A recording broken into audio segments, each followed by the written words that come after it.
Well, hello fellow amateur radio enthusiasts and welcome to this, the 256th episode of the ICQ Amateur Radio podcast, supported by Bill Seward, Kilo Golf 4 Sierra Alpha Quebec, and our monthly and annual subscription donors. In this episode, our last of 2017, we answer your questions about amateur radio and more. Join us on this show is Martin M1MRB, Bill November 3 Juliet India X-Ray, Ed DD5 Lima Papa, Martin, Mike 0 Sierra Golf Lima, and Chris, Mike 0 Tango Charlie Hotel. Well, as always, it's our donations that keep us advert free for our podcast show, and for this episode, we'd like to thank Bill, Kilo Golf 4 Sierra Alpha Quebec, who sends us a quick note saying, wishing you all happy Christmas, and thanks for another year of great amateur radio news. So thanks for that, Bill, and say your donation along with the annual and subscription donors keep us advert free. If you can kindly consider us this holiday season, we'd love you to visit www.icqpodcast.com/donate, where anything you can send their way is always greatly appreciated.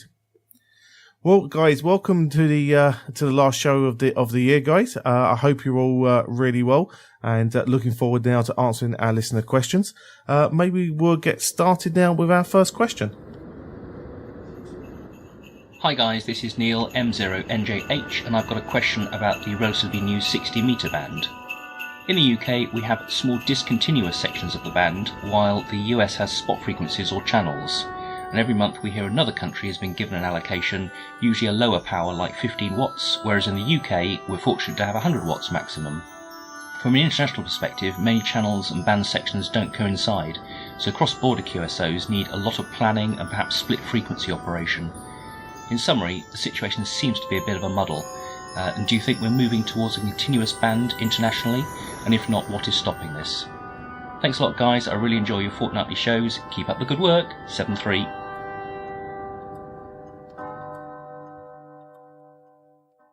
Well there, Ed, I know you know a bit about the history about the 60 metre band. Maybe you could pick up on Neil's question.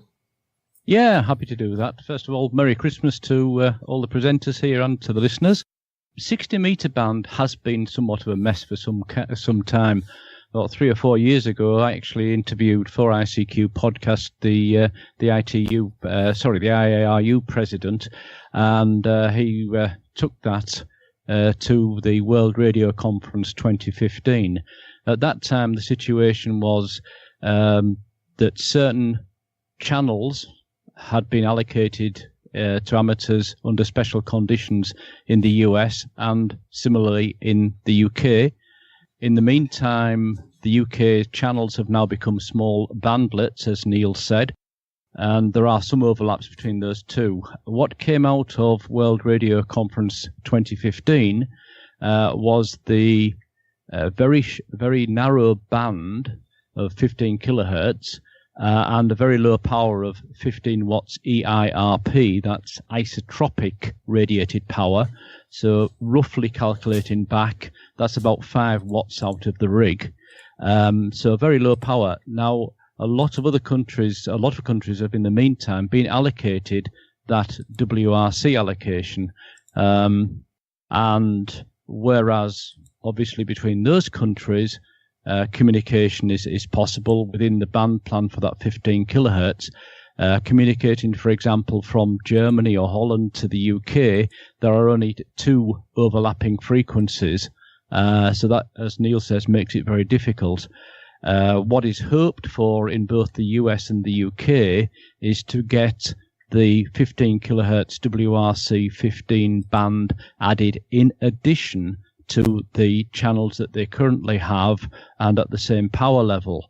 What happened in Holland, who used to have some channels and 100 watts, was when they applied for the WRC 15 band, that's what they got. They got the 15 watts EIRP, 15 kilohertz band, and lost their other privileges. So obviously the RSGB and the ARRL have been very careful to try and make sure that if they do get the new allocation, they don't lose what they already have. But Neil is absolutely correct. The world seems to be moving forward.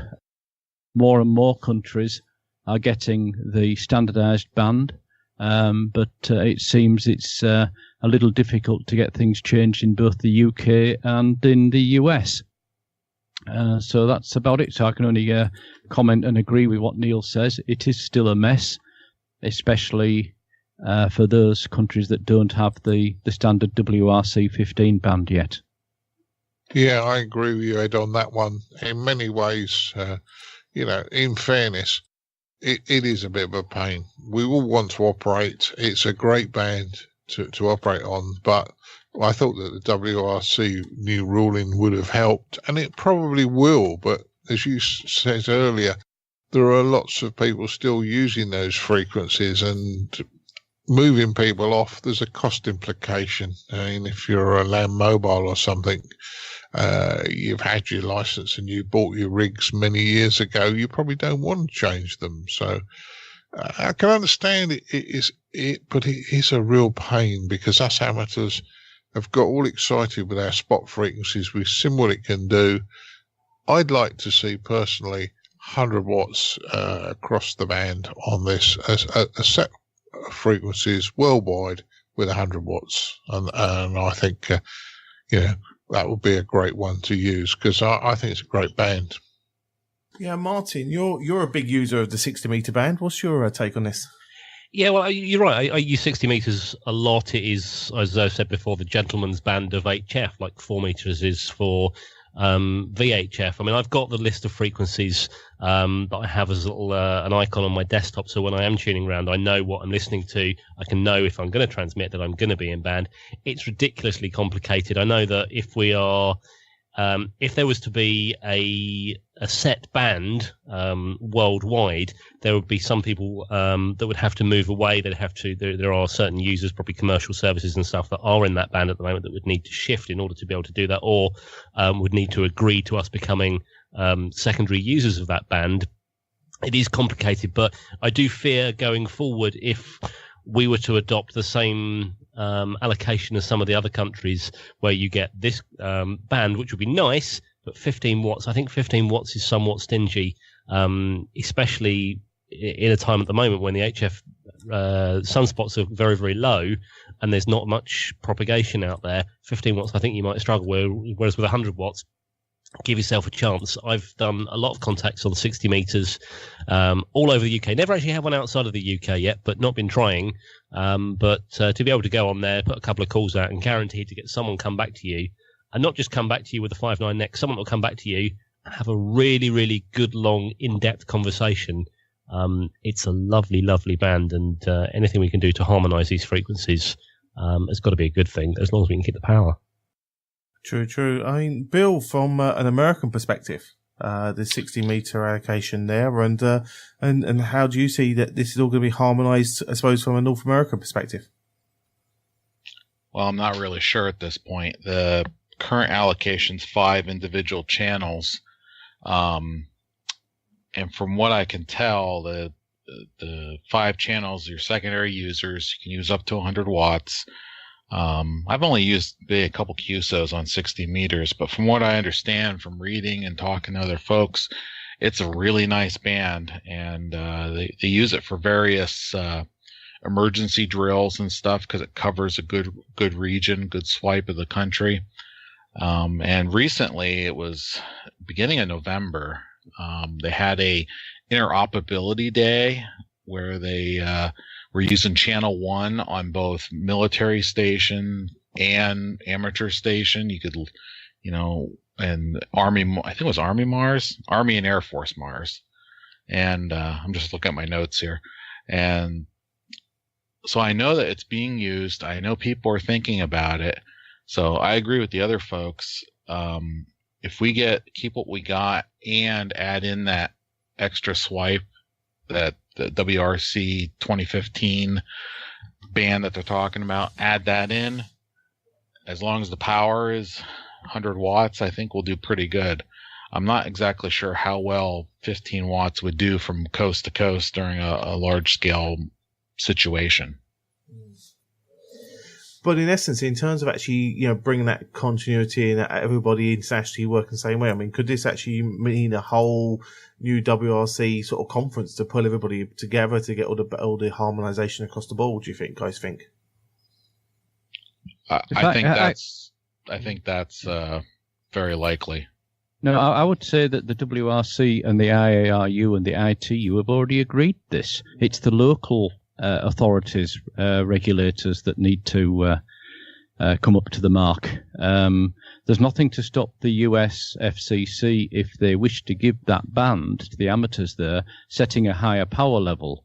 The guidance from the World Radio Conference is 15 watts EIRP, and in some countries in the Caribbean, 25 watts EIRP. But there's, you don't need to go back to the ITU. The ITU have already said this is the band, this is the frequency band that is the global standard now. But regional people can override it, of course. Australia is a prime example of what Martin mentioned earlier, where there are commercial users in there. So until they can be moved out, the amateurs won't get it even as a secondary allocation. But they're working on it. So it just seems like it's resolving all the regional issues, so it all becomes then the space becomes available, so everyone can harmonise afterwards. So it appears to be the end result there. So fingers crossed, people can't move in the right direction, and we'll get that harmonisation that we're all looking for. Right, well, our next question comes in from Tim Price, Golf 4 Yankee Bravo uniform. Hi, a quick question following the last ICQ podcast. I was interested to hear that the Dutch regulator is issuing fines or formal warnings to radio amateurs who fail to use their call signs correctly. And that got me thinking about the requirements both here in the UK and abroad when using our licence under the CEPT arrangements, for example. When using digimodes, are we sure we know what requirements for identification are? The UK licence states that the call sign is given in voice or other appropriate format consistent with the mode of operation. So does this simply mean using the same mode of operation in all cases, or are there any exceptions to this rule? I'd be really interested to hear your comments on that. Thank you. So I suppose we need to probably examine first off the UK rules, as Tim's obviously based in the UK. So Chris, maybe you might be able to pick this one up. But what are the rules in terms of operating in the UK and basically giving your station ID? So yeah, thanks, Colin. So I've checked pretty much the same thing that Tim's checked. I've checked the UK license text, and yeah, pretty much exactly what Tim read out there. So the call sign is given in voice or other appropriate formats consistent with the mode of operation. So for me, I interpret that to mean that you give the call. It doesn't matter really what mode you're using, whether it's voice, CW, or a digital mode. You need to make sure that you identify your station in the same way. So whether it's i.e. if you're using, say PSK31, you need to ensure that you are sending out your call sign in that format at the appropriate times. So the UK regulations are that it needs to be clearly identifiable at all times, and then it should be transmitted as frequently as practicable during transmission. So ultimately, whether that's voice, digital modes, CW, those are the rules. So I don't think the regulators differentiate between whether it's digimodes or voice or really any of the modes, whether it's single sideband, FM, AM. The rules are the same essentially. Yeah, in the bill in the States, is that a similar arrangement for operation in the States, or is that a different rules there? Similar but different. Part 97, subsection 119, station identification. Each amateur station, except a space station or a telecommand station, must transmit its assigned call sign on its transmit channel at the end of each communication and at least every 10 minutes during the communication. And that goes on from there. So exactly the part that is the same is, you're on PSK31, you send it out in PSK31. You're on CW, you send it out in Morse. And you go from there. So it's kind of similar to just the rules for the States there sound similar to what the rules used to be in the UK. So they changed it a couple of years ago to be as reasonably, as frequently as practicable during transmissions. It used to be I think it was the start of the QSO, whenever you changed modes, or every 50, or at least every 15 minutes. So it sounds like that time So in the States, obviously, it's every 10 minutes. That time is what we used to have, and now they just changed it to be a fairly generic, as frequently as is practicable, is what the license rules say now in the UK. But yeah, I think it sounds similar in the States, and so it doesn't really matter whether it's digimodes or voice or Morse. It's as long as you send it out in the same mode as your transmission, then that covers the rule. I suppose the question then is, though, are amateurs applying the rules to their operations? I suppose, the Martins, I mean, when you're listening to stations, etc., are people, abiding by the rules or the spirit of the rules, etc., or are we starting to get into maybe a bit of laziness, and this is starting to become a problem? I think they are. People are genuinely or generally sticking to the rules. I don't see that people are often transmitting without them. I mean, most digital modes, the point of a digital mode is you're trying to make a contact with someone. So whether it be on PSK31 or anything, or any of these new modes, the whole point is you're sending your call sign because you want someone to reply to you. A lot of the digital modes are quite short. You're not having long rag queues anyway. So in that sense, you are complying with the mode or with the rules, say, by transmitting your call sign. I have to say that Ofcom must have some impressive kit that can decode pretty much everything, because you have to look at the points of why you have to transmit your call sign.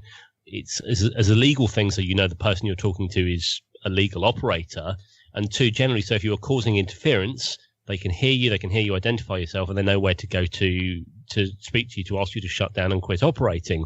If Ofcom are driving around in a truck or anything like that, listening, they must have some impressive kit that can track that down. The only time I've ever heard a digital mode operating where people weren't transmitting an ident was on SSTV. Now, SSTV, you transmit your ident within the graphic that you're transmitting generally, although most of the applications tend to transmit it in Morse code afterwards. But on SSTV, I have occasionally had a couple of things come through that have not had call signs on the graphic or transmitted before or after, but that would almost certainly have been a pirate, because the images that were coming down were not the ones that should have been broadcast on SSTV, that's for sure. I think that's the only time I've ever heard people not doing it. So, Colin, just one from me on that. So, you asked about, are people actually complying with the rules? I think on digital modes, things like FT8 and Whisper, it's because that's a fairly standardized QSO you're having. Well, actually, Whisper, you're not having a QSO. It's a one-way. It's a broadcast, isn't it? It's a beacon type mode. But so with Whisper, you are sending your call sign as part of that standardized set of information. You're sending your call sign and your location, the power you're running. And with FT8, you've got a standardized format of transmission. So that includes your call sign. In terms of areas I don't perhaps hear people using all the operating correctly is perhaps in contests. So you often hear, or you got a pile-up, you'll often hear a station calling just part of their call sign, so they're trying to be heard, so that they're not sending all of their call sign, they're sending maybe a few letters, hoping the person at either end, maybe trying to break through a pile-up, is just hearing those letters and then going back saying the station that's got Yankee Tango in their call sign or Alpha Bravo in their call sign, go ahead. So that's maybe a time when perhaps people don't perhaps identify themselves fully, in my experience. That's a good point, actually. And it's another thing that I would say. I often hear people calling and they're in a pile-up and they're just going QRZ, and because they've got such a big pile-up, whether it's a contest station or a special event station, a lot of the times I don't even hear them identify for quite a while. You quite often hear someone say, "You're cool? Right, have I worked with you?" And that can be quite frustrating when you've got a big pile-up and you've got a strong station somewhere, you want to work them, and they only give out the call sign once every 20 or so overs. They assume that everyone knows their call sign because everyone wants to talk to them, and actually sometimes you're saying your call, and actually because they haven't given it out for so long, you don't actually know who's actually that's calling, which is and I spoke to you 10 minutes ago on another frequency. Yeah, absolutely, yeah. Okay. Of course, there is one other way that we use different idents, and that is in a lot of our UK repeaters, because that it's electronic. Most repeaters in the UK ident with Morse. Now, I know there's some that ident with voice, but most ident with Morse, and that's acceptable because that's historical. But I think that that's not a problem as such. as you said, some digital modes did ident with Morse at the end of, but in my books, you're supposed to, wherever possible, ident with the mode that you're actually working, as you said, Chris. So, yeah, repeaters probably the exception to main reception to the rule around the world, I would say, on that one.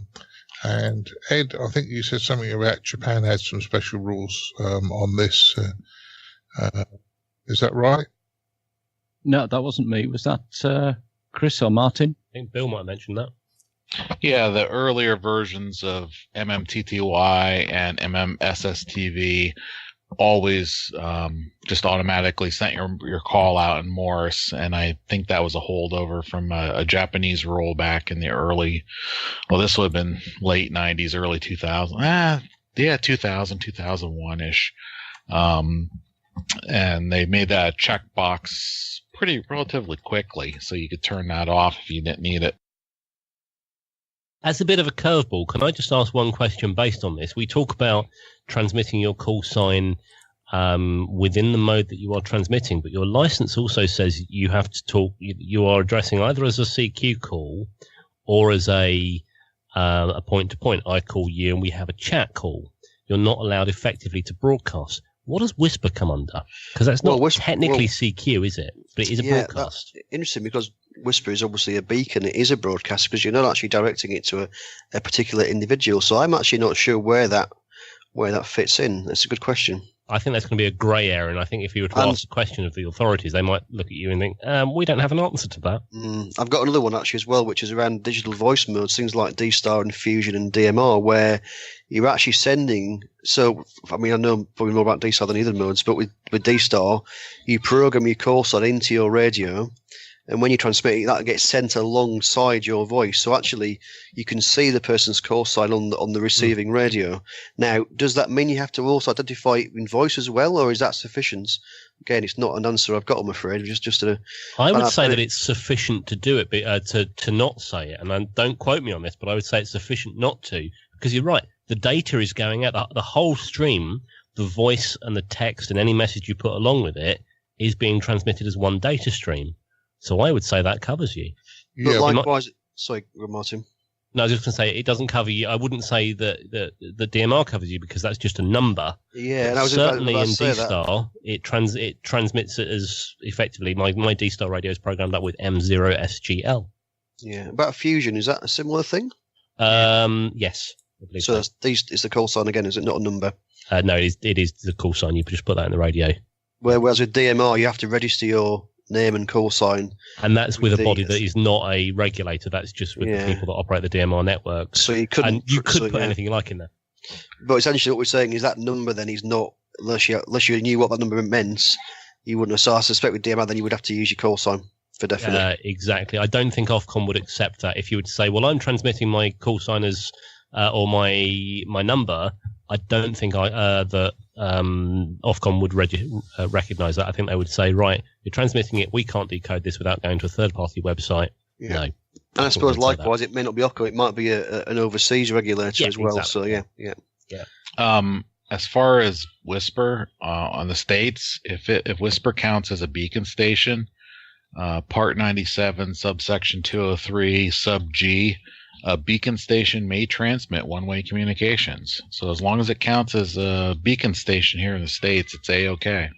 I've actually got a feeling actually on this. I remember someone did a talk once at our club about Whisper, and he talked about, I think some of it comes under unintended operation as well. So I think the foundation and the intermediate license holders need to actually be present next to the, at the station while it's in use. I think with a full license holder in the UK, and again, don't quote me on this, please check for yourself. I think can actually leave it running and go out shopping or something. I seem to recall that being part of that, part of that talk. Yeah, I think it's in the unattended mode in the license. It says full licensees are allowed to operate unattended, and others aren't, if I remember correctly. And the only reason you see the your call sign come up in DMR is because it's in your contacts list. So if you Chris, were to call me on DMR or Martin, because you're in my contacts list, it would convert your number to your call sign on my display. Yeah. Yeah, it's an interesting one. I would suggest you still need to use your call sign or send your call sign in voice at the same time, because you might be sharing a radio. You might be operating my radio from my car, but under your call sign, but it would still transmit my call sign out digitally as me. But therefore, if you were operating as yourself, you would need to use your own voice call sign, I would suggest. On that beacon question, you mentioned about Whisper. I've got another one as well, actually. So what about if you're doing, say, direction finding contest where you're planting I know we aren't supposed to use the word fox, but you're planting a hidden transmitter somewhere, and that is sending out typically a Morse ident every so many minutes. Is that classic? How does that work? That's a beacon. That is a beacon, yeah. So I'm just looking at the license now, actually. Certainly the UK license, it does talk about beacons. I don't really know enough about it, to be honest. I thought a beacon required its own separate license. And add to that list a high-altitude balloon as well. Same idea. Yeah, absolutely. But I'm pretty sure that the hidden transmitters, so to speak, that we've always used in the fox hunts, as much as I hate to say it, have always transmitted the particular person who owns them his call sign. So technically, it's a beacon operating as unattended operation under his call sign, as long as he's there with it within a certain amount of space. But equally, it's very, very low power, isn't it? So does that count in the same way? A couple of milliwatts?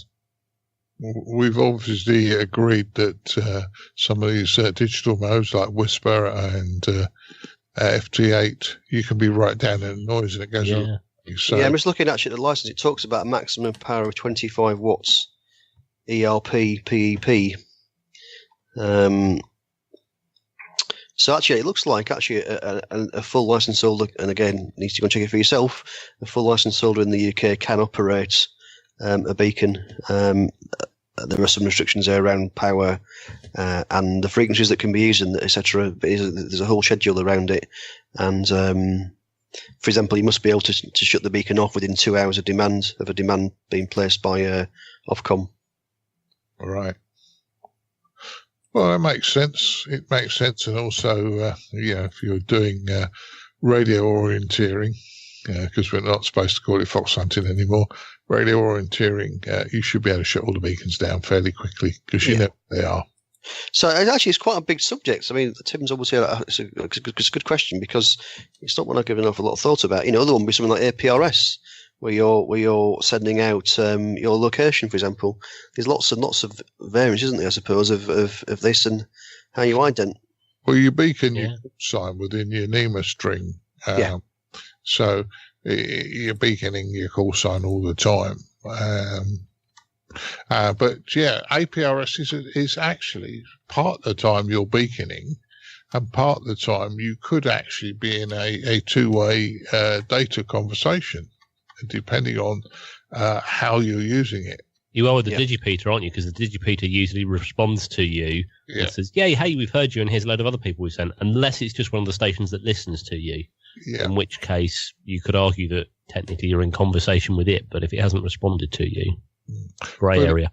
But equally, you can, if you and I both had APRS running, Martin, we could send each other messages backwards and forwards within the APRS system. Yep, as data, Data packet to you. But those data packets always go out with your call sign in. So you're not going to be full foul of licensing, I would say, because you will always have your data with your call sign. And that's how it finds its way through the network to you. Mm-hmm. So, lots of interesting ones. And who'd have thought that just, giving your call sign could have created so much debate and so many different ways of doing it. Hey, guys, I don't know. Right, let's go for another question then. This one coming to you now. Hello, it's Edmund Mike 0 Mike November Golf here. and may I take this opportunity to wish you all a very Merry Christmas for 2017 and a Happy New Year for 2018. I'm very sorry I can't join the other presenters. At the time of the recording, I will be babysitting 4 children whilst attempting to eat a curry at the same time. What could possibly go wrong? But the other presenters have asked me to read one of the questions that our listeners have sent in. And this question comes from Andy Crawford, who was interested in a comment by Ed DD5LP, who mentioned a Lambda Halber antenna that he bought in Germany a few episodes back. Now, Lambda is wavelength, and Halber, I'm pretty sure, in German means half, so I'm guessing it's going to be a half-wave vertical antenna, but Ed speaks German properly, whereas I just string a few words together on the air to give people in Germany something to laugh at. So, Ed, this antenna, please do tell us all about it. Yeah, okay, Edmund, and hi to Andy as well. Thanks for sending the question in. And Edmund's absolutely correct. Lambda Halber is indeed half-wave. The company is actually owned by an amateur, Willy Dauberman, call sign Delta Hotel 3 Papa Zulu, and he makes a whole range of antennas. And this particular one that I've got, he refers to it on his website as just being an end-fed half-wave antenna. But it's actually what we would call a J-pole. A J-pole antenna is used quite often on VHF, but on HF as well. It has a half wavelength vertical element. It then comes to a quarter wave stub, which effectively matches down the high impedance at the end of the half wave down to 50 ohms, so it can go straight into the rig. So it makes a very efficient, small, lightweight antenna, very good for use if you're doing portable work. And it's a single band, so in fact I've now got a 20 meter version, a 17 meter version, 2 separate antennas. You get them down to 10 meters or up to 10 meters as well, and I think there might even be a 30 meter one, but after a while that vertical element, obviously being half a wave, gets to be quite a height that you have to support. So it's more 20 meters and up they're used on. And if anybody's interested and can read the German on the website or put it through Google, Willie's site is called Lambda Halber. That's Lima Alpha Mike Bravo Delta Alpha Hotel Alpha Lima Bravo Echo .de for Deutschland Delta Echo. And I can recommend it. Works very well. And I wonder what the rest of the presenters here use when they go out portable. Who wants to jump in and comment on portable antennas for Andy? I can jump in, Ed. So the one that I've used, I don't do an awful lot of portable operation, but the one I've been using is the linked dipole, which I think I spoke about on a previous episode. So SOTA Beams make a kit, or you can buy one that's already pre-built. And essentially, it's a dipole that's got links, so you can lengthen or shorten the elements to make it resonant on different frequencies. And it's a really simple design, but works very well. And I tend to use that with a fiberglass fishing pole, which makes a really kind of compact and lightweight system you can take up on a hill or take out into the field somewhere and get on the air quite quickly. So that's what I use. Yeah, well, like you, Chris, I've also got a linked dipole. Works very, very well.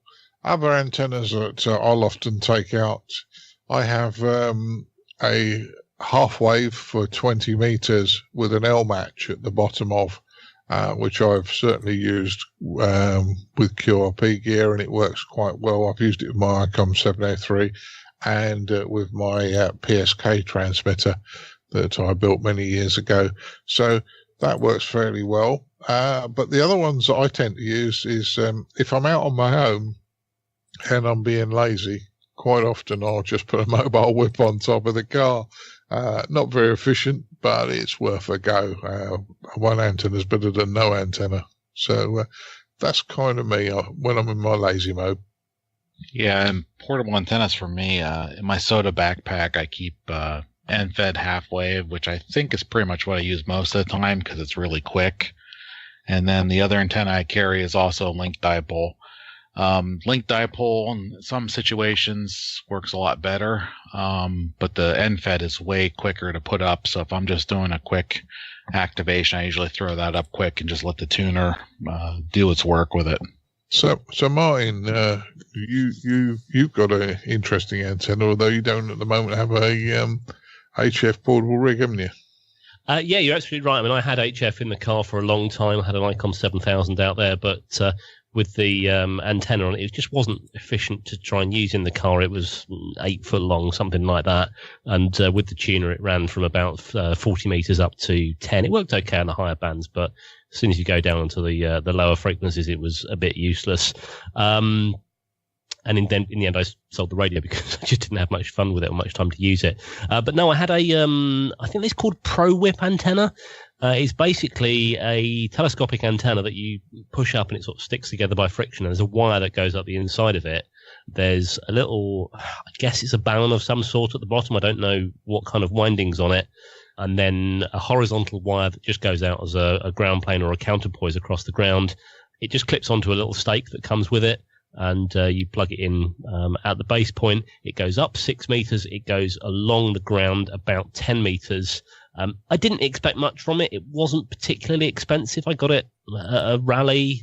It came supplied in a length of drain pipe, quite literally gutter drain pipe that it was sold in, which it's packed in. But it has worked quite well.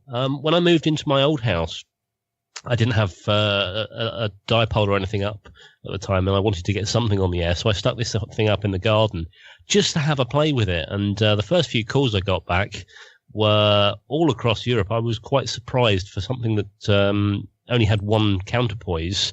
And, you know, they say with mobile, also with vertical antennas, you should have as many ground wires as possible. For something that only had one, it worked surprisingly well.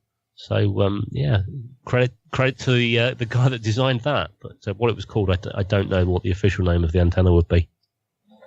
Yeah, I know what you mean. I was thinking while you were saying that, I've got a couple of others I've tried. I've got a ATAS, but I've got an ATAS 15, I think it is, the manual ATAS, where you have to adjust it. That can be quite good when the sunspots are up, but as with any short antenna, it's a compromise, and you kind of wasting your time with a short antenna this time of the year unless you get some form of opening. But as I come back to, get an antenna out there. It's better than no antenna, isn't it? Yeah. Some bit of wire is better than no bit of wire, even if it's not resonant. The tuner can help you, but it won't help if you've got nothing. True. So does that answer the question, Colin? I think so. And Ed, we'll put a link to the antenna you're referring to that start on the ICQ podcast page as well. So we've got that from there. Keep your amateur ham radio podcast advert free by donating less than a length of coax. Visit www.icqpodcast.com/donate now. For all the news, links and information, visit www.icqpodcast.com. Right, Emma crept up behind him. It is odd hearing that. I never get to hear that until the final thing. It's a bit surprising hearing that coming down the line to me. Move on to the next question, and this one comes from Robert, Echo India 2 Hotel November Bravo, and he says, can I ask the team what they think about the good stuff that we do well, the bad stuff that we could do better, and the ugly stuff we should stop doing of our hobby? Loves the podcast, all the best 73s. So the good, the bad, and the ugly of amateur radio. Let's go to our resident good-looking playboy, Bill Barnes. What do you think? The running joke here is that we all have faces that are meant for radio. That's why I think that's pretty funny. The good, I could spend a lot of time talking about the good because there is a lot of good being done, and I don't want anyone to think I'm skipping them by not specifically calling them out. But there one of the things that Part 97 tells us is that the basic purpose of amateur radio in the States is the continuation and extension of the amateur's unique ability to enhance international goodwill. I think we're doing a really good job on that. I think that with everything going on is, you get on the bands, you do a little DX. Some guys want to chat. Some guys want to do a 5.9. It's fine. Everything's fine. And that's going really well. And I'm really, really happy about that. I think, our, recent issue with the hurricanes and stuff brought to light some good, bad, and ugly stuff with emergency, response here on the North America. And that's, once again, I think that's still, as much as horrible stuff has happened there, the response has been good. Bad stuff. Well, actually, one last good thing too is years ago I had a coffee conversation with another ham about dropping the Morse code tests, and the doom and gloom and death of amateur radio. That all came to not be true at all. In fact, I was spinning around the other night on 160 meters because that was the least noisy band for me that night, which that was a really surreal experience. 160 meters being your least noisy band. Anyway, there's a lot more Morse activity than I remember 10, 15, 20 years ago. So I think that actually enticed people to learn it, just not to pass the license, but to actually learn it and enjoy it. So I think that's good. The bad and the ugly part is I still every once in a great while, as I'm spinning the dial, run across some poor operators having poor conversations.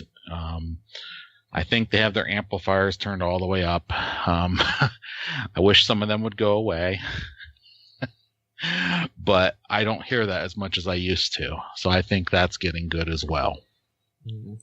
Martin Rothwell, the good, the bad, and the ugly. The good, the bad, and the ugly. Well, for the good point of view, I would like to hold up CQ UK room as an example. Now, I've mentioned before, it's a shame that D-Star Fusion and DMR are incompatible, but kudos to Stuart, and I'm going to hold him up here as a good example, M0SGS. He set up CQ UK, which is effectively a server and a chat room running in his house, which effectively links DMR and Fusion together. He's also talking about bringing D-Star into that. I believe he's got the equipment now. The theory being it doesn't matter what kind of equipment you have, whether you've gone down the D-Star road, the Fusion road, or the DMR road, this thing is bringing that together. So I think that's an example of good. A lot of the new toys that are coming in that people are making, the little kits and things, the little Pixie transmitters, the Whisper beacons, that sort of thing. Again, I think that's another example of good stuff that people are doing because it's getting more people into building stuff and experimenting with stuff. Bad, people not listening before they call CQ. Geez, CQ code of conduct. I'm going to call them out here, contest operators. I frequently find myself being kicked off a band when someone starts calling CQ over a frequency I'm on, and he says, "Oh, we want to do a contest." I'm like, yeah, and I want to have a chat. That is bad, and it's not just contest operators. I'm not just having to go at contest operators. There are lots of other people do it as well, but that's an example to me of bad. And it's like Bill says, if you're going to use an amplifier, just remember that not everybody has an amplifier. Not everyone is going to be as loud as you. Give us all a chance. We've all got the same channels. We all have to use them. Ed, I wonder if it's any different looking at this question from a German perspective. Actually, I'm going to echo a lot of what Bill has said and what Martin has just said. My list for good, bad, and ugly is, well, first of all, education. So the STEM process that's now starting to incorporate amateur radio as part of that to get younger people interested in electronics in general, amateur radio particularly, but electronics in general. Obviously, emergency communications is part of the good side of amateur radio, I'd say. Experimenting, also in that area, QRP, so doing a lot with a little. And definitely the goodwill, something I experienced having moved back from Australia to Germany. is the goodwill of the local amateurs in Germany, where I was definitely welcomed into the clubs and helped and all the rest of it. And that's the case even if you just go on holiday somewhere, you meet up with another amateur there, immediately you've got a friend and you've got support. So the goodwill in amateur radio in the whole world is very much on the good list. The bad is echoing what Martin just said, the people using more power than they need to, and I think in most, if not all, amateur radio licenses across the world, the rule in the license is that you should only use sufficient power to make the communication, to make the connection, and a lot of people use more than they need. And the ugly, unfortunately, is also some contest operators, not all, but some contest operators who don't listen before calling CQ, before jumping onto a frequency. And, also linked to the high power on the contest operators, overmodulated and taking up more bandwidth than they should do. So, unfortunately, we've got a contest on just about every weekend of the year, which means for people going out portable, for SOTA, for IOTA, for parks, for everything else, it can be very difficult to operate in our little bit of the hobby. And even the reserved, or not reserved, but defined QRP frequencies in band plans seem to get hammered by contest stations. Chris Howard, for you. Yeah, so for me, I'll do it in order. So for me, the goods, and it's kind of echoing what the other guys have said really. So to me, amateur radio is a fellowship.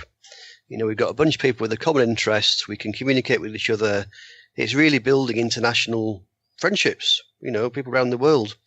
And that can only be a good thing, I think. Today I was talking to a guy in Moscow on the HMS Belfast. I was talking to some the IOTA people over in Czech Republic, and that's, people get to know about things that aren't just in their bit of the world.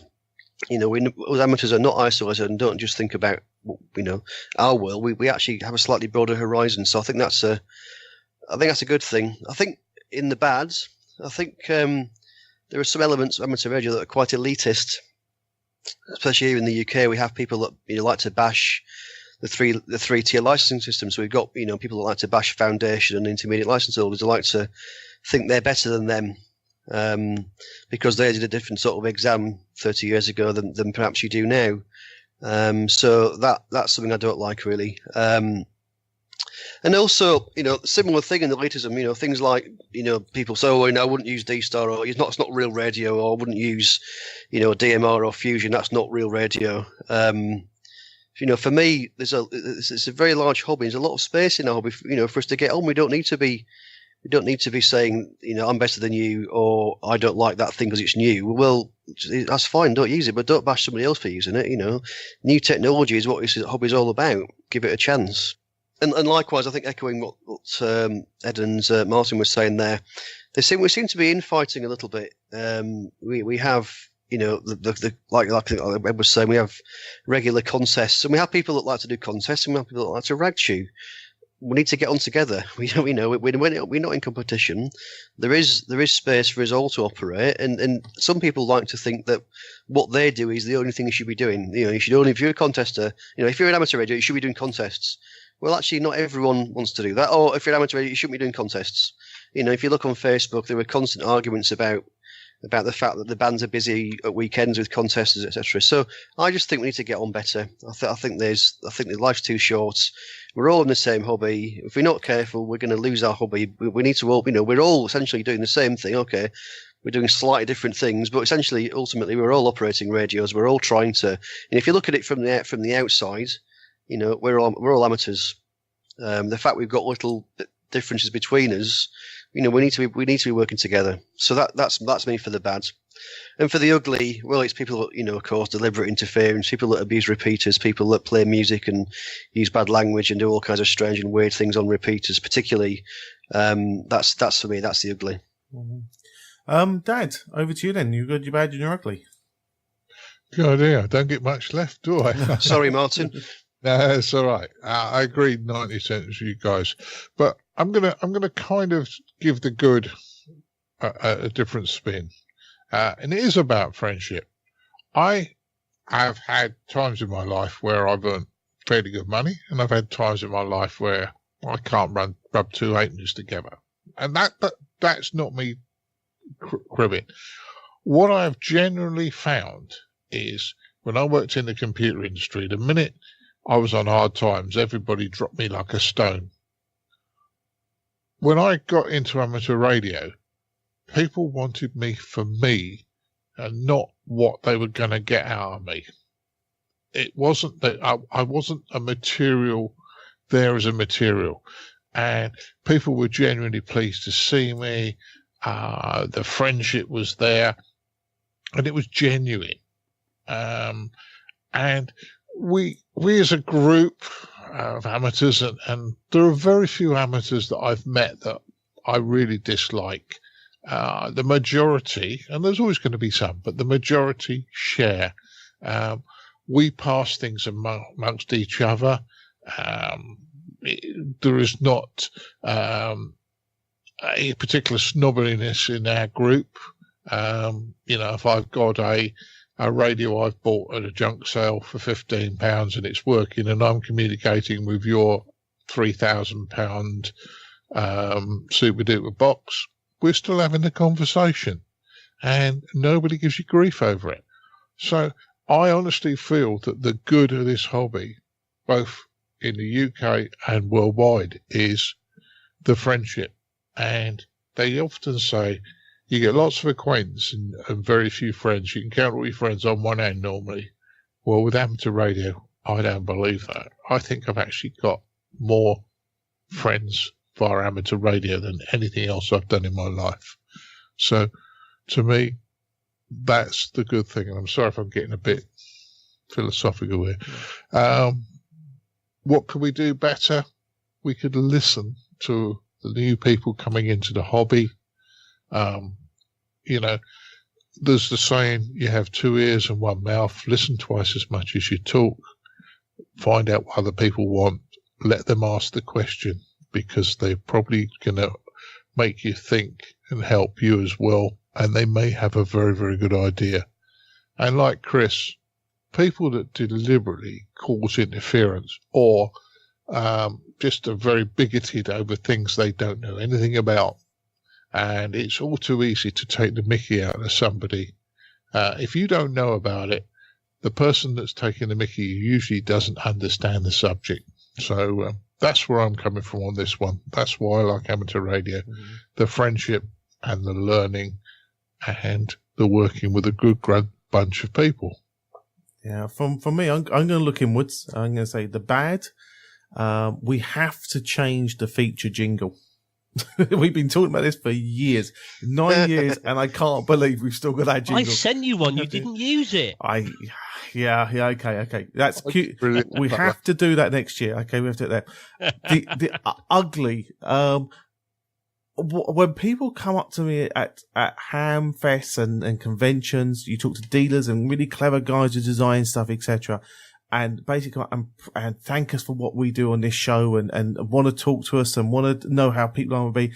The ugly is when I melt into this gooey mushness of, oh my God, you can't be talking to us. We just guys, we sit behind a microphone and we still really don't know what we're doing. And we get, that's a really ugly look I probably give. I apologize to anyone who's ever walked up to me at a show and thanked us for what we do. And I look like this big gooey mess. It's very ugly and I'm really sorry. I mean, yeah, we still have to get your ego out the door, though, don't we, Colin?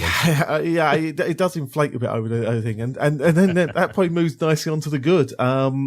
We had the wonderful opportunity of going to G8 BBC this year. We played around with video. We still don't really know what we're doing with video, but guys, there is a good nearly 40 minutes of video content from that day at the BBC. If you haven't checked it out, please go to YouTube, check it out. It's well worth a watch. We were in awe of the opportunity we got. We really hope we've been able to share it with you guys, the listeners. Check out that video. It was something that we genuinely enjoyed and was probably about the best thing I think that we've done this year. And as I say, it wasn't just myself and Chris and Martin who went to the event itself, but I know the whole team were with us and helped us get there. And, and the work we do over the year, that certainly, puts us on a level where we get those invites and we can get that content for you. So, certainly that's certainly my highlight, of being involved in the hobby so far is that event at G8 BBC. Right, okay, that's enough of that. Let's get another question now. Hi guys, season greetings to all at ICQ podcast. This is Rob Styles M0 TFO from the city of Bath. My question for this Christmas Eve edition is, I wonder what hobbies you have apart from amateur radio. I'm guessing photography may be at the top of the list for some. 7-3s, all the best, have a great Christmas and a healthy new year. Bye bye. Well, I know we've got a good batch of other things we're all interested in. Let's start with you, Chris. I know there's a few things you're interested in away from amateur radio, which are very interesting.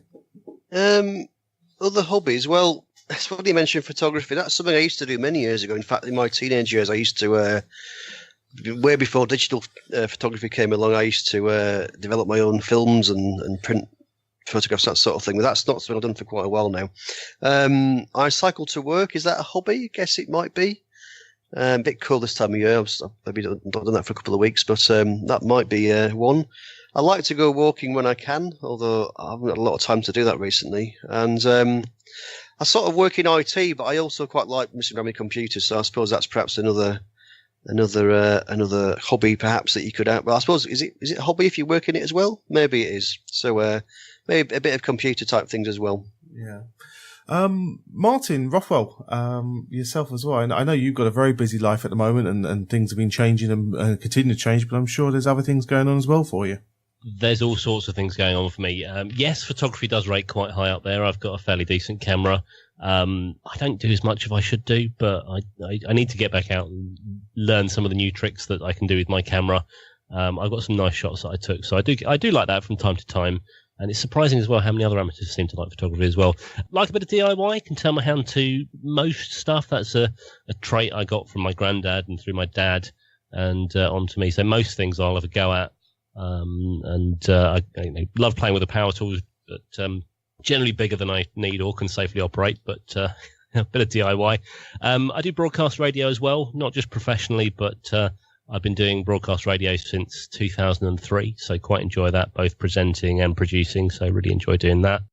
I'm an Amiga fan, so I got out of IT as a profession a month or so ago, but I play with an Amiga at home, the old Commodore Amiga 1200 from, 1992, so I quite often still play with that.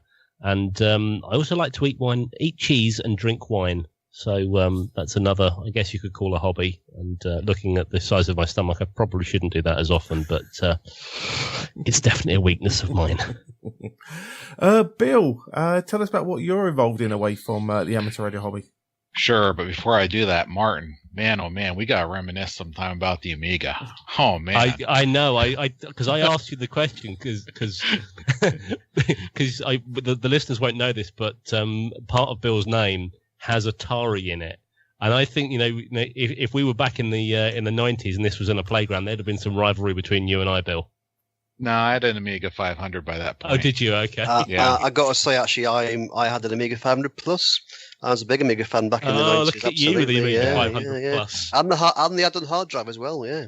Yeah, without ranting too much, it's the Commodore 64 club that introduced me to amateur radio, and I did a lot of stuff with packet radio and Ridian stuff on the Commodore. So I've still got my Commodore 64 in my parents' loft. I can't find mine. Probably I don't know if I've got a TV with an RF connection to connect it to anymore. I actually found my Commodore monitor the other week. I found the monitor, but not the rest of the stuff. Wow. But anyway, back on topic. Hobbies. Amateur radio is one of my many wide variety of technical hobby stuff. I mean, I build stuff. I do electronics. I program stuff. I try to break stuff through, software means and electronic means sometimes.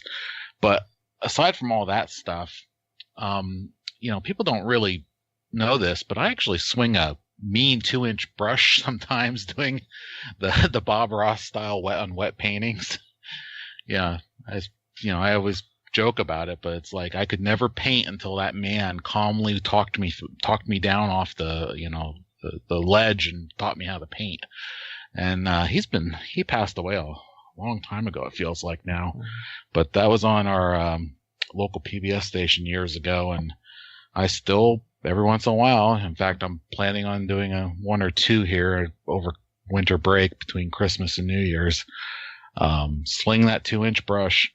I still role play game, like Dungeons and Dragons stuff from the 80s. I still do that with some of my friends. I have a retardedly large collection of like Atari 2600. I'm turning around in my chair right now. 7800. I have 4 boxes of Nintendo cartridges. I Super Nintendo. There's a PlayStation 1 laying there. A couple Raspberry Pis. Got quite a bit of gaming collection, and the 14-year-old really appreciates that, by the way. And I still play Magic the Gathering every once in a great while. Mostly the multiplayer casual format, Commander. And then I have a lot of outdoor hobbies such as archery and rifle shooting and pistol shooting and that kind of stuff. So it's, I joked earlier with Colin that, this list could go on and on and on and on because, we've read things over the years about, people that were real, wide swath hobbyists / inventors and stuff. And I always thought that was really neat. So I try to learn a little bit of something about everything. So, Dad, you keep telling me you got no time, but I always know you got a finger in a pie somewhere. So what are you currently into? Well, for hobbies, I was going to joke and say sex, drugs and rock and roll, but you tell your mum. Now, photography, I'm terrible with photography. I take a snap and I'm lucky to get a reasonable picture, and I think that all of you who've been anywhere near me with a camera know that I can't take a picture to save my life. Martin, yeah, that reminds me of that picture you took at Friedrichshafen of the Ellicrafts, myself interviewing I forgot his name now. Eric from Bellycraft, yeah. I'm not sure which bit of me actually ended up not in the picture and which did, but I didn't realise that was you. I thought that was Martin's finger. Sorry. No. It's fine. So photography is not in there. Music, I'd love to be musical, but I'm not. I was the kid at school that couldn't play the recorder or the triangle, so it's a bit of a shame because my dad could play musical instruments. I enjoy electronic things. I enjoy fixing things. I've been known to find something that's broken and repair it, and then either give it away or throw it in the bin, because once it's working, I've lost the interest of it. If something doesn't work, to me, that's far more interesting. And I remember one Christmas, one of the ladies that worked for me at the time bought me one of these laser pointers, and I got it Christmas morning, opened it up, and it didn't work. And it had been manufactured wrong, and I had to take it apart and fix it. And she said to me, "What do you think? Was it really good?" I said, "Yeah, it didn't work, but I fixed it." And she went, "Oh, I'm terribly sorry. I'll take it back." And I said, "No, that was the good thing. It didn't work. I fixed it." I was over the moon with that. But I just like repairing things. I kind of do a fair amount of computing stuff. I have worked in the computer industry for a good number of years on and off, but now effectively no longer in the computer industry like Martin. So, I still do a fair amount. But probably the last thing, which I think is a great hobby that all granddads should do, and that's antagonise grandchildren at every opportunity. So, that for me is a great hobby. Yeah, Back to you, Colin. You can get a medal for that one, I tell you. So, I suppose for me, to paraphrase John Lennon, I'm not even the best photographer at the group, even though I run around with a big camera half the time as well. My photography is not particularly good, but certainly one of the things I've got heavily involved in this year is more content creation. So be it making videos, be it be writing, blogging, etc. Getting very, very much a lot of enjoyment out of that. After spending a lot of years doing a lot of sports coaching for school kids. So I've given it up this year and now gone back to more passion of creating content. So, you never know, might be more stuff coming down the line on that as we go forward. Obviously technology is in there as well, obviously working for the computer industry. But I think what I'm finding now though is the fact things now work and you don't have to mess them anymore. You set things up and they work and it's all fine going forward. So that's pretty much the biggie. And, I suppose the other thing I'm quite passionate about is about finding ways of how to use more things or have less things and get more use out of them. So not necessarily a hobby, but certainly a change in mindset this year, which I'm certainly enjoying, as the year goes through. So, well, we're not sure if we've got anything that's too wacky and out there. That's much different than what you'd expect. But, I think a lot of us come from very similar sort of areas into the hobby. So probably you've all got very, very similar, type of tastes. And our final question now for this end of year special comes in from Frank Howe, Kilo 4 Foxtrot Mike Hotel. Frank, great to hear from you, a friend of the show and has helped us out in the past. And he has a question and he says, for us Yanks, could you give an explanation of dunking a pork pie? Preferably by an experienced dunker, if you know who I mean. Well, no end of year special would be an end of year special if we didn't include this man, Mr. Leslie Butterfield, G0CIB. Over to you, sir. Dunking a pork pie. Right, I'm just putting on my mortar board, and after a great deal of research, I actually found out that dunking is not a form of punishment we used to have. Yeah, we used to do that many years ago. We ceased doing that. But anyway, dunking, I actually get this right. It has to be done with tea, and they had to be Yorkshire tea bags, not none of this tea. Rubbishy tea, and no coffee either. Not American coffee, proper Yorkshire tea bags. And I actually looked up, and there's a Her Majesty's British Tea Colour Chart, and they were teaching the American Army about how we make tea, and it's quite comical. But anyway, dunking. Well, you get, like I said before, it's not a punishment or anything like that. I can't believe I'm doing this. And what you do is it's either bread, chocolate, or whatever biscuits, or in my case, pork pies. I'm sorry, but this is what I do. And you simply dunk it until it immerses into whatever you're munching away at, and it passes a dime a day. And that's the piece of nonsense research I did today. But what do you think, Colin? All I can ask is, what does the tea do to the pork pie? And what's the benefit of dunking the pork pie in the tea? None whatsoever. It's pure... Is it pure gluttony of soaking and making the pastry a little bit softer and getting that tea flavour like a gravy juice into your pork pie? Is that really it? That's pretty much it. I mean, I can't say it does anything good for me health or anything like that, because the advertising people will be onto me. You can't say that. No, I just, it passes a time of day, and we have a giggle on the podcast. So, but that's about it, really. I'm going to open this up, guys. I want to see pictures in 2018 of DXs and field days and SOTA activations, whatever, of people dunking pork pies into flasks of tea. And we'll grade them, Leslie. We'll grade the colour of the tea based upon the tea chart. So that's what we'll do for 2018. So, guys, anybody who wishes to submit a picture, either the ICQ Podcast Facebook group, submit it to us at info@icqpodcast.com, really. or send it to my Twitter at Colin Butler. And I tell you, we will do this in 2018, Leslie. When you're on the show, we'll get some pictures and we'll grade them and we'll post them to the website. So there you go. Oh, it's been a good. Wait. It's been a giggle question. It's just something I do in the background, and people.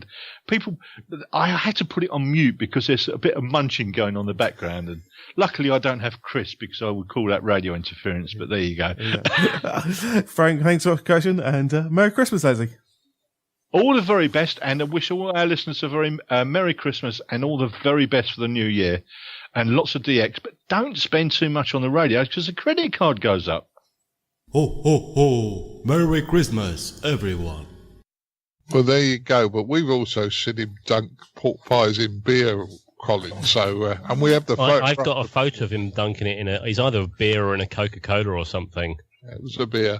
We've got a clip of him as well. It said, "Do Cadbury's cream eggs float in that one. Something else?" We can't play it, but we have got one of him trying it as well. Well, the challenge is opened up to presenters as well, guys. We want to see pictures of pork pies being dunked in tea, and we will grade them. I'm a vegetarian. Is there a vegetarian pork pie I can use? Well, Leslie says the pie.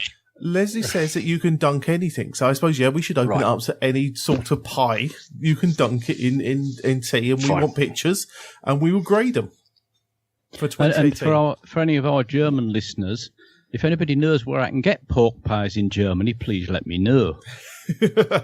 Amazon. Otherwise, I'm having to import them from the UK all the time. We'll send you some, Ed. We come out, Ed. We'll bring you some out. As you did last time. Thanks. Thanks for that. Oh, don't bless. And also, of course, Merry Christmas as well to Matthew and Dan, who unfortunately can't be with us tonight, and obviously Edmund, who we heard from earlier on there. As I say, guys, unfortunately they couldn't be with us here for this end of year show, but obviously we'd like to thank them for their participation in the show this year. So thank you much, guys. There. So let's just do a quick roundup then, guys, on maybe say projects that are planned for Christmas time and things you've maybe got lined up to entertain yourselves over your Christmas break. Let's start with Martin Rothwell. Martin, have you got anything planned for the Christmas break? Over the Christmas break, well, I'm working between Christmas and the New Year, so I got a new job about a month ago. And it's a bit cheeky for me to ask for the time off between Christmas and New Year. So not really much going on. Obviously, going to be seeing my family during that time. Going to go over to see my partner Emma's family as well. Spend some time there. Otherwise, radio related, am I going to get some time to get on the air? Probably at some point, but that will obviously fit around other things as well. So I've not been, because of the new job, I've not been playing with my toys as much as I'd like to recently, but it'd be good to get on the air. Other than that, what other projects have I got? I've got to put the Christmas lights up. We did the front of the house last week. This weekend, or a couple of weekends ago, as it will be when this one actually goes out, will be my project of getting the lights up. And I guess shortly after this episode goes out, or a week or so after this, then the project will be taking them all down again. I do get a little bit carried away when it comes to Christmas lights. I was never allowed to do it as a child, put lights on the outside of the house. Now I've got my own house. The lights go up, and I see if I have a competition with my neighbours who can make the electricity meter spin faster. Is that what that is on the horizon? I can keep seeing. Okay, yeah. That's it. I will tweet a picture of it so you can see how crazy I went. There you go. Ed, amateur radio in Germany. I'll be sure for this Christmas. Anything planned to enjoy the break? Well, between the time we record this and the time it actually will go out, I'll probably be visiting a couple of Christmas markets with my brother who's coming over. Shout out to Jim, G8DCD. And radio-wise, probably fit in a activation of a SOTA summit somewhere. But not more than that, not really a lot of radio things planned, more family things this Christmas. No, very important too. Very important too. Chris Howard, what about yourself? I know you travel probably back, say north for around Christmas time, but I'm sure there'll be a chance to get some radio in. Well, unfortunately, this year I am incredibly busy at work. So my plan is, because I'm not getting very much time off this Christmas, is to pretty much rest as much as possible when not actually working. So, however, what I might try and do is work some more of the youngsters on the air, youth on the air station, some of the auto stations. I managed to work 4 so far, so I might try and work a few more over the break. Yeah, maybe crank up on Christmas Day and help them get those new handhelds working. Absolutely, great idea. Yeah, I wonder how many will be getting. How many amateurs will be getting a new radio for Christmas? Perhaps I know I won't, but maybe some of the youngsters perhaps will be. So yeah, it'd be good to. Perhaps be their first QSO on their own radio, perhaps. True. Bill, obviously they're in the States. Anything you got planned for your Christmas break? I actually don't know yet. I didn't ask yet what's going on. The one benefit of the job I do have is we get a lot of, I think it's 4 deferred bank holidays between Christmas and New Year's. So I only had to take the 27th off. So I'm off from like the 22nd through January 2nd or something. So that's always a well appreciated rest. I did have a Olivia QSO last night with a VE9 DAN. First Olivia QSO I've had in, I don't know, 10 years maybe. So maybe I'll do a little more Olivia as the holidays go on. And I know we're going to do a lot of visiting. We always tend to do visiting. I'll throw the soda backpack in the car, and I'll also throw the satellite box in the car now. And if it's not too terribly cold, because it is cold here in Pennsylvania all of a sudden, maybe I'll get out and do something. But nothing definitely planned yet other than having fun. No, exactly. And so, finish off then, Dad. Anything you got planned over the Christmas period? Well, what am I going to be up to? Well, for those who didn't know, or most of you don't, I got a new job and I start on Monday. So I really don't quite know what. That's Monday. That's Monday 2 weeks ago. Yeah. Yes, yeah. Monday 2 weeks ago. Yeah. So you're confusing me. You think he's 2 weeks late for it? Yeah, he's late for work. So yeah, we are from the future. Yeah, I would have started a new job. There's no more getting up at 2:45 in the morning. Oh heaven! Anyway, that's another story. What am I doing? I'm not sure the shift patterns. I could be working over Christmas period, but. Hey hum, it's an important thing to do. Try and do a bit of radio. I know your mum's working Boxing Day, Colin, so at least in the morning afternoon session, and her boss is pressuring her to work in the evening session, so she could be working all day Boxing Day. Mm-hmm. But yeah, it's try and do a bit of radio, try and catch up with things, and see what happens. I think is what I'm going to be up to. Yeah, no, don't blame. Well, I'm adamant that this Christmas I'm going to take the Arduino kit off the shelf, which I've been talking about you doing for at least 12, 18 months. And the only other time I ever get time to even think about doing it is when I'm about to travel on holiday. And I keep thinking that taking an Arduino kit full of batteries and wires in hand luggage for an airport is probably not the cleverest thing to do. So it stays on the shelf, and I'm adamant this Christmas I'm going to have a play with that. So that's what I aim to do this Christmas. You should do. It's good stuff. Yeah, good stuff. Well, better than trying to take it for airport security, I'd suggest. Do it at home rather than do that. So that'd be the plan. But one thing I want to do, and I'm sure that everybody else does as well, is I'd like to wish everybody involved with the ICQ podcast a very, very Christmas and a Happy New Year, and also. To all of our listeners as well, Colin, very happy Merry Christmas and a Happy New Year, I suggest. It's been great doing these podcasts for people who want them. Yeah. Well, you know what? On that note, I say we wrap this one up and we let everyone enjoy their Christmas. 73's all. Have a great Christmas. Have a good one, 73. Happy Christmas. Merry Christmas, everybody. Happy New Year. Merry Christmas and Happy New Year from the States as well. 73's.